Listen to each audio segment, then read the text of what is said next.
देखिए, यह साधारण सा इंस्ट्रूमेंट बहुत ही अच्छा साउंड इफ़ेक्ट देता है। तो इसे सबसे पहले हमें इधर से हवा डालकर इस बैलून को फुलाना है, फिर देखते हैं कि क्या होता है। देखिए, मैंने बैलून को फुला लिया है। अब हम साउंड सुनते हैं।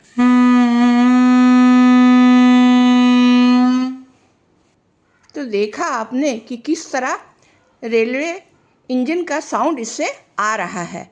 इसे बनाना बहुत ही आसान है। इसके लिए 2 पाइप ले लें, एक छोटा पाइप एक बड़ा पाइप, और उसके अंदर बैलून को घुसा कर किसी चीज़ से इसे टाई कर ले। टाई करने के बाद इस होल से इस पर बैलून पर हवा भरना है, तो यह इंस्ट्रूमेंट बन जाएगा। चलिए फिर से दिखाती हूँ। देखिए, मैंने बैलून को फुला लिया। फिर से साउंड सुन लीजिए।